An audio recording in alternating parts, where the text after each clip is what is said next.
ఉన్నారు. ఇదే క్రమంలో వైసీపీ ఎమ్మెల్సీ తోట త్రిమూర్తుల ఆధ్వర్యంలో ఇవాళ అంటే మరి కాసేపట్లో కోనసీమ జిల్లా రామచంద్రాపురం మండలం వెంకటాయపాలెంలో వైసీపీ కాపు నేతల సమావేశం జరగబోతోంది. ఈ సమావేశానికి శ్రీకాకుళం నుంచి అనంతపురం వరకు నియోజకవర్గాలకు ఇన్ఛార్జీలుగా ఉన్న కాపు నాయకులను ఆహ్వానించామని తోట త్రిమూర్తులు అంటూ ఉన్నారు. బొత్స సత్యనారాయణ, అలాగే పేర్ని నాని, అంబటి రాంబాబు, గుడివాడ అమర్నాథ్, జకంపూట్ రాజా, వంగ గీత, ఇంకా ఇలా చాలా మంది పేర్లు వినిపిస్తూ ఉన్నాయి.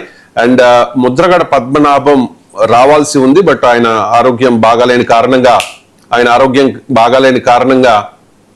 ఆయన వెళ్ళలేకపోతూ ఉన్నారు. వాళ్ళ అబ్బాయి ముద్రగడ గిరి ఈ సమావేశానికి హాజరు కాబోతూ ఉన్నారు. తోట త్రిమూర్తులు చెప్తూ ఉన్నారు చాలా స్పష్టంగా, వచ్చేది మా ప్రభుత్వమే, మేము కాపులకు అన్ని రకాలుగా గతంలో అండగా ఉన్నాం, భవిష్యత్తులో కూడా అండగా ఉంటాం. ఈ 2 ఏళ్ల కాలంలో కూటమి కాపులకు చేసింది ఏంటి అని చెప్పి క్వశ్చన్ చేస్తూ ఉన్నారు. అండ్ ఈ సాయి కృష్ణ అంశాన్ని కూడా ప్రధానంగా లేవనెత్తే అంశం అయితే కనిపిస్తోంది. అంటే కాపుల విషయంలో చిన్నచూపు చూస్తూ ఉన్నారా అంటూ కొంతమంది ఆరోపణలు చేస్తున్న నేపథ్యంలో అంబటి రాంబాబు ఇప్పటికే కొన్ని ఆరోపణలు చేశారు, పేర్ని నాని కూడా చేశారు, గుడివాడ అమర్నాథ్ అయితే చాలా ఆరోపణలు చేసిన పరిస్థితి. సో వీళ్ళందరూ కూడా ఒకే చోట సమావేశం అవుతూ ఉన్నారు కాబట్టి ఈ అంశాలని వాళ్ళు రైజ్ చేసే అవకాశం అయితే స్పష్టంగా కనిపిస్తోంది.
మరి కాసేపట్లో ఎమ్మెల్సీ తోట త్రిమూర్తుల ఆధ్వర్యంలో కాపు వైఎస్ఆర్ కాంగ్రెస్ పార్టీ నాయకుల భేటీ జరగబోతోంది. ఈ భేటీని కూటమి నాయకులు కూడా చాలా నిశ్చితంగా గమనిస్తూ ఉన్నారు. ఎందుకంటే కాపు ఓట్లే చాలా కీలకం ఏ పార్టీకైనా ఏ కూటమికైనా.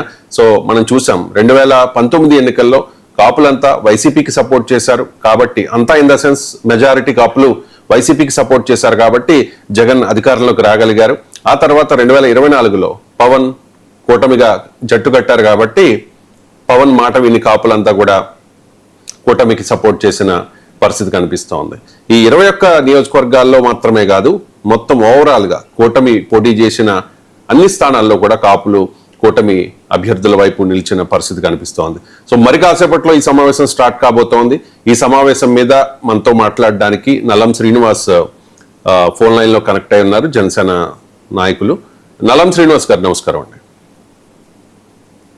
శ్రీనివాస్ గారు, నల్లం శ్రీనివాస్ గారు.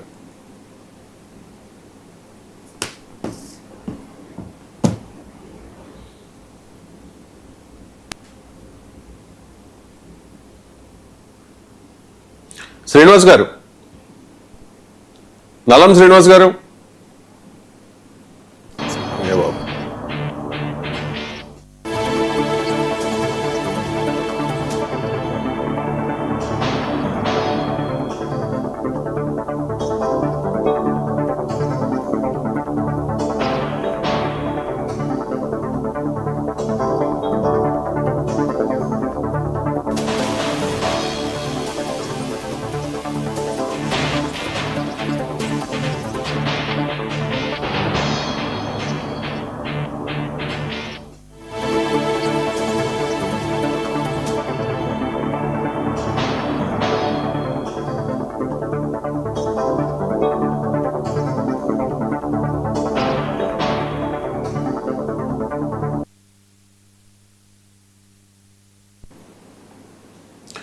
సో వైసీపీ కాపు ముఖ్య నేతల సమావేశం మరి కాసేపట్లో జరగబోతోంది తోట త్రిమూర్తుల ఆధ్వర్యంలో. ఇప్పటికే రామచంద్రపురం మండలం వెంకటాయపాలెం చేరుకుంటూ ఉన్నారు నేతలందరూ కూడా.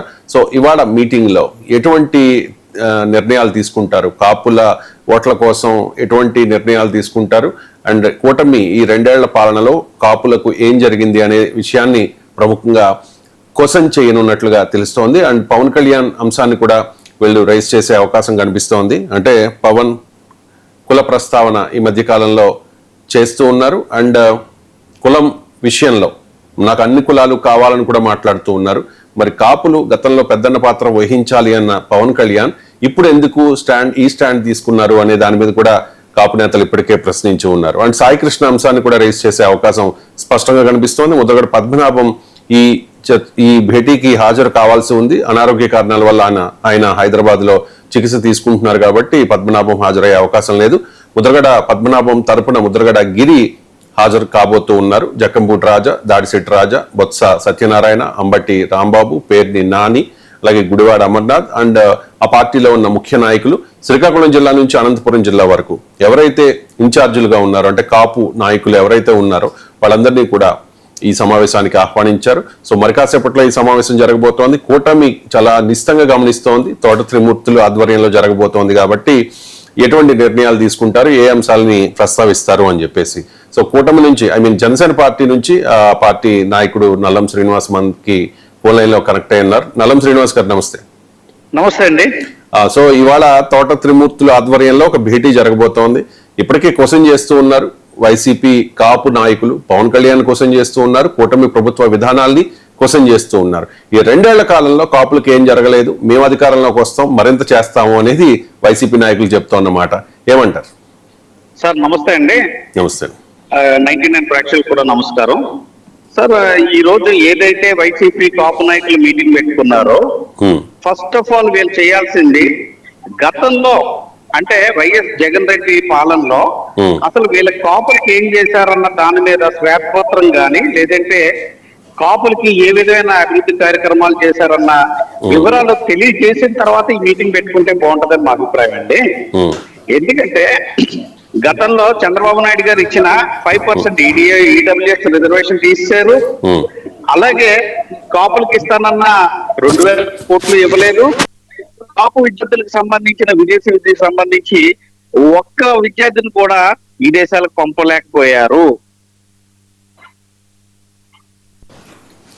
రైట్. అంటే కాపులు పెద్దన్న పాత్ర వహించాలి అని చెప్పి గతంలో పవన్ కళ్యాణ్ పదే చెప్పారు కదా. ఇప్పుడు నాకు అన్ని కులాలు సమానమే అని ఎందుకు అంటూ ఉన్నారు అంటే ఏం చెప్తారు మీరు?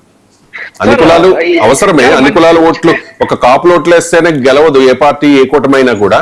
మరి ఎందుకు అంటే ఆయన స్వరం మార్చారు, ఇన్నాళ్ళు ఉన్న కాపుల మీద ప్రేమ ఇప్పుడు లేదు ఎందుకు అని అడుగుతూ ఉన్నారు కొంతమంది వైసీపీ నాయకులు. ఏం చెప్తారు సార్? దీన్ని పూర్తిగా అంటే విశాల దృక్పథంతో చూడకుండా ఒక చిన్న లిమిటెడ్ ఏరియాలో ప్రజలు గమనిస్తున్నారండి. కాపులు పెద్దనన్న పాత్ర పోషించమనాలి అంటే కాపులకి తాయిలాలు ఇస్తామని కాదు సార్. పెద్ద తరహాగా ఉన్నాడు త్యాగాలకి తయారవ్వాలన్న ఉద్దేశం. మన ఇంట్లో ఒక పెద్దన్న ఉన్నాడంటే తన తినకుండా తన తమ్ముళ్ళకి పెట్టి ఆ కుటుంబాన్ని చల్లగా చూసుకుంటాడండి. అంతే తప్ప ఉన్నదంతా పెద్దన్న తినాలని కాదు సార్. సో పవన్ కళ్యాణ్ గారు చక్కగా చాలా క్లారిటీగా తన ఏదైతే కాపు కులం ఉందో, కాపు కులం ఏం చేస్తే రాజ్యాధికారం తీసుకెళ్తుందో అన్నది చాలా క్లియర్ గా చెప్పడం జరిగిందండి. అంతే తప్ప ఇప్పుడు ప్రస్తుతం జరుగుతున్న ఒక్కరి భాషలకి సమాధానం అయితే చెప్పలేమండి. ఎందుకంటే డెఫినెట్ గా కళ్యాణ్ గారు చెప్పింది ఏంటి, పెద్దన్న పాత్ర పోషించి అన్ని కులాల్ని దగ్గర తీసుకుని ఒక పెద్దన్నగా అందరినీ సమదృష్టితో చూసి అణగారిన వర్గాలకి రాజ్యాధికారం సాధించే దిశగా ప్రయత్నం చేయమన్నారండి. అంతే తప్ప మనమే ముందుండాలి అంతా మనమే చెయ్యాలన్న ఉద్దేశం కాదు అండి. దయచేసి గమనించండి. అంతే ప్రధానంగా ఇప్పుడు జనసేన పార్టీ కాపుల పార్టీ అంటే కులానికి ఎక్కడ పార్టీ ఉండదు, కానీ ఎక్కువ మంది కాపులు ఉంటారు. అప్పుడు ప్రజారాజ్యం గాని ఇప్పుడు జనసేన గాని సహజంగా అంటే కాపుల పార్టీ కాదు అన్ని కులాల పార్టీ అని చెబుతూనే నాదెండ్ల మనోహర్ విషయంలో కూడా రీసెంట్ గా రాజమండ్రి సమావేశంలో అనుకుంటా కొన్ని కామెంట్స్ చేశారు. ఆయన నా పక్కనే ఉంటారు, ఆయన్ని నా నుంచి ఎవరు దూరం చేయలేరు అని చెప్పేసి. అంటే పెత్తనం అంతా ఆయన చేతిలో పెడుతున్నారు అని చెప్పేసి కొంతమంది వైసీపీ నాయకులు కామెంట్ చేశారు. అంటే కాపుల పార్టీ పెత్తనం కమ్మలది అని చెప్పేసి. సార్ ఇది ఒక విషయంలో ఆలోచన చేయాలి సార్. ఉమ్, కులాన్ని పార్టీని రెండు వేరుగా చూడాలండి. ఉమ్, ఎందుకంటే కులం వేరు, పార్టీ వేరండి. ఉమ్, కాపుల మద్దతు ఇచ్చి మంత్రాన జనసేన కాపుల పార్టీ అవ్వదండి. అవును. జనసేన పార్టీలో చౌదరీస్ ఉంటారు, రెడ్డిస్ ఉంటారు, మాలలు ఉంటారు, మాదిగలు ఉంటారు, ఫిషర్మెన్స్ ఉంటారు, అన్ని వర్గాల ప్రజలు ఉంటారండి. ముస్లిమ్స్ ఉంటారు, క్రిస్టియన్స్ ఉంటారు. ఉమ్, అందులో మేజర్ పార్ట్ పవన్ కళ్యాణ్ గారిని ఓన్ చేసుకున్నారు. ఎందుకంటే వాళ్ళ సొంత బిడ్డ రాజకీయాల్లోకి వచ్చాడు కనుక ఉమ్, ఆ బిడ్డకు అండగా నిలబడాలనే ఉద్దేశంతో కొంతమంది ఓన్ చేసుకుని ముందుకు వచ్చారు. ఆ మెజారిటీ పీపుల్ కాపుల కింద కనబడుతున్నారండి. ఉమ్, సో దాన్ని బేస్ చేసుకుని ఎవరైతే ఎక్కువ వర్క్ చేస్తున్నారో వాళ్ళు తగ్గించే ఏర్పాట్లు అయితే కాదండి. కొంతమంది సోకాల్ పీపుల్ ఉంటారు, వాళ్ళు ఏంటంటే కమ్యూనిటీ మీద అభిమానంతోనో లేదా వేరే రకంగా ఆశించో పలానా వ్యక్తి వద్దంటే ఎవరు ఎలా ఉండాలన్నది అధినేత ఇష్టమండి. ఉమ్, ఎవరికి ఏ ప్రయారిటీ ఇవ్వాలి, ఎవరితో ఏ పని చేయించుకోవాలన్నది మా అధినేత గారి ఇష్టం. ఓకే. ఆయన పరిధిలో మనం వెళ్ళి గేమ్ ఆడకూడదు సార్ దయచేసి. రైట్ అండి. ఇక ఫైనల్ గా కాప్ కార్పొరేషన్ అంశాన్ని వైసీపీ నాయకులు రేస్ చేస్తూ ఉన్నారు. కాప్ కార్పొరేషన్ అనేది చంద్రబాబు నాయుడు గారి హయాంలోనే, అంటే 2014 నుంచి 19 మధ్య కాలంలోనే పెట్టడం జరిగింది.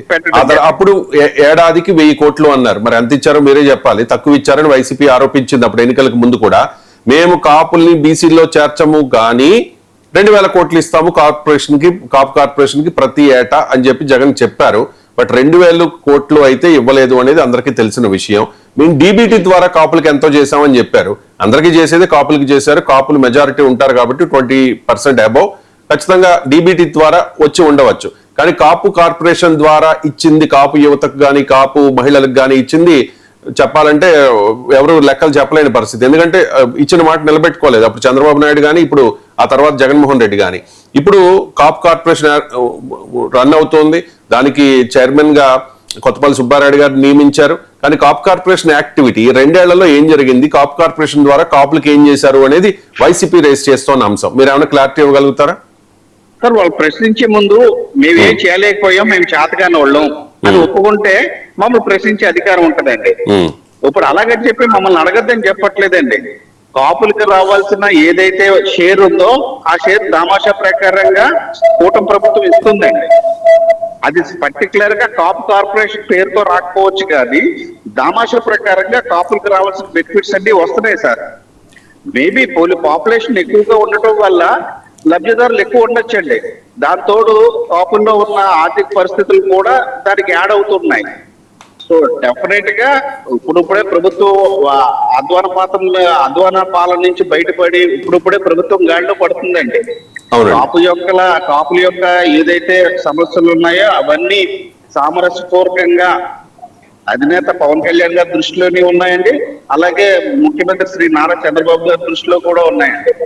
డెఫినెట్ గా వాళ్ళ యొక్క ఆశయాలు, వాళ్ళ యొక్క లక్ష్యాలన్నీ ఈ కూటమి ప్రభుత్వం ద్వారా నెరవేరుతాయని ఇవాల్టి భేటీలో వైసీపీ ముఖ్య నేతల భేటీలో అనేక అంశాలని కాపు వైసీపీ నేతలు రైజ్ చేయబోతూ ఉన్నారు. వాళ్ళు అడిగిన ప్రశ్నలకి మీరు సమాధానం చెప్పే అవకాశం ఇస్తాను after the meeting. Thank you so much అండి నల్లం శ్రీనివాస్ గారు. Thank you so much. చాలా బ్రేక్ తీసుకుందాం. బ్రేక్ తర్వాత తెలంగాణలో జనసేన పార్టీ హవా ఎలా ఉంటుంది